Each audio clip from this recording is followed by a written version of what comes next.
Boa tarde, pessoal. Vamos falar acerca da TV, da internet e da globalização.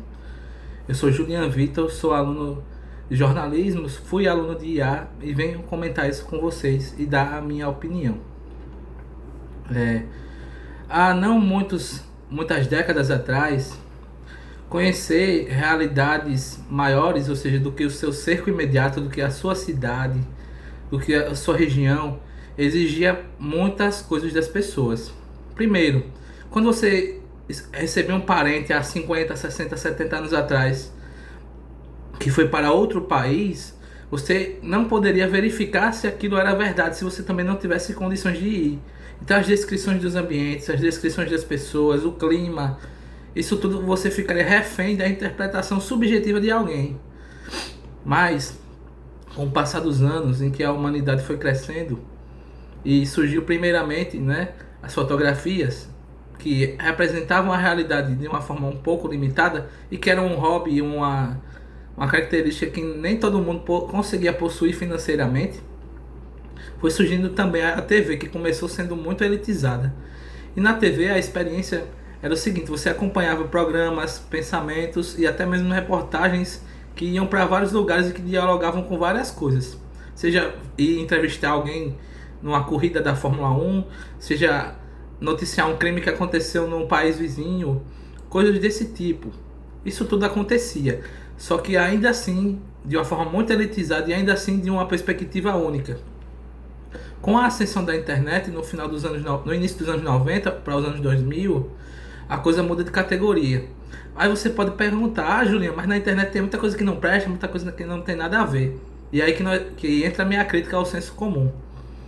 Imagine só, há 70 anos atrás, se você fosse ver uma foto de um templo zen em Tóquio, você veria em preto e branco, você veria seu avô, sua mãe, seu pai lá, que foi no caso, né? Alguém que foi. E você veria um recorte muito limitado.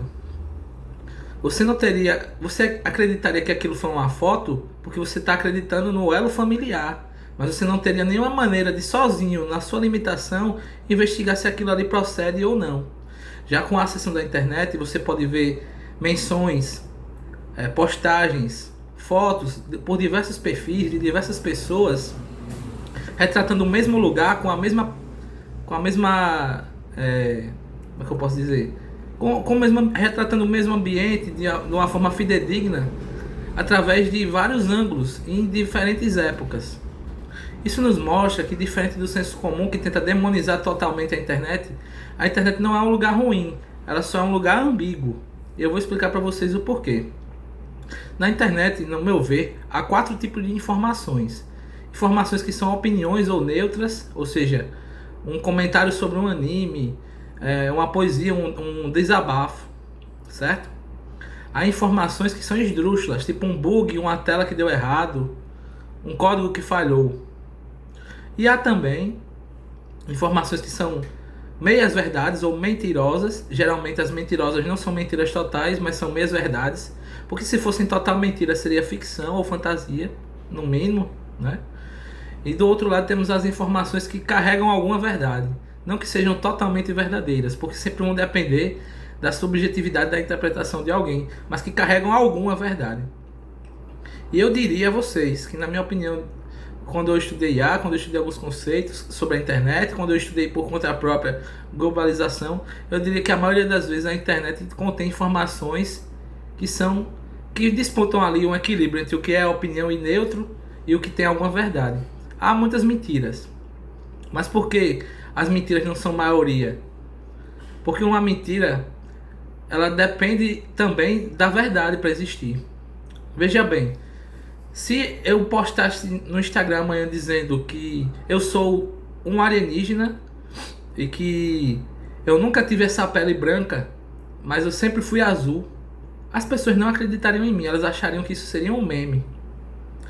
Mas se eu pego uma mentira minha e uso a minha base verdadeira, que é claramente reconhecível e testável pelas pessoas, e produzo uma mentira em cima disso: olha, Julian tem o QI de 180 e eu tenho um laudo aqui para provar. Então, isso seria uma forma de enviesar as pessoas e conseguir um objetivo pessoal, que seria a minha própria vanglória. Eu não tenho QI de 180, mas não é muito baixo não, também não. Mas não chega a 180 não. Então, enfim, perceba que se a internet fosse uma mentira deslavada, ela não se sustentaria, ninguém a usaria, ela deixaria de ser usada. O problema é que as informações que são fake news, não necessariamente elas são mentiras totais, mas elas são perversões da verdade. Uma distorção ali que culmina numa reação injusta, que culmina que prejudica alguém, que culmina numa consequência para a sociedade e para pessoas também. Então, primeiro ponto, discernir o que é fake news, o que é mentira deslavada, né? Então, nós tengamos esse ponto. Porque eu acredito piamente que a maioria das informações que estão na internet, se comparadas às informações mentirosas, a maioria é verdade. Porque para a própria mentira existir, ela precisa de características de verdade, que são dominantes, mas cuja interpretação é enviesada pela mentira, né? É enviesada pela mentira. Então, é necessário, para haver uma mentira convincente, que os seus pressupostos maiores sejam verdades, mas que o pressuposto determinante, aquilo que vai mudar a sua visão do quadro geral, seja uma mentira. E assim, nós vemos fotos de Genipabu, vemos fotos de Rio de Janeiro, São Paulo. É muito difícil que a maioria das fotos, da maioria das menções, da maioria dos relatos que se tratam desses lugares e de pessoas históricas também, sejam mentira. Mas a mentira é justamente a distorção, que quer levar alguém a um objetivo. Então sim, a internet contém mentiras, mas ela não é uma mentira. Ela ajudou pessoas a trabalharem, a ganharem empregos, a discernirem melhor seus próprios pensamentos e não ficarem refém de uma visão monolítica de alguém. Pelo contrário, a desenvolver senso crítico. Mas eu tomaria cuidado, porque o problema não é a internet existir. O problema é que o ser humano, por si só, tem uma predisposição natural a querer confirmar narrativas antigas ou a narrativas que estão começando a lhe favorecer. Então, esse fica de alerta. E sim, eu não sou um relativista. Eu acredito que para o universo existir da forma que existe, ele tem que ter uma causa, e essa causa tem nome, essa causa tem atributos, e ela é reconhecível. Só que o problema é, por que nós não reconhecemos essa causa? Porque temos narrativas e interesses próprios que vão de contra essa causa, e isso vai ficar para um próximo vídeo. Deus nos abençoe.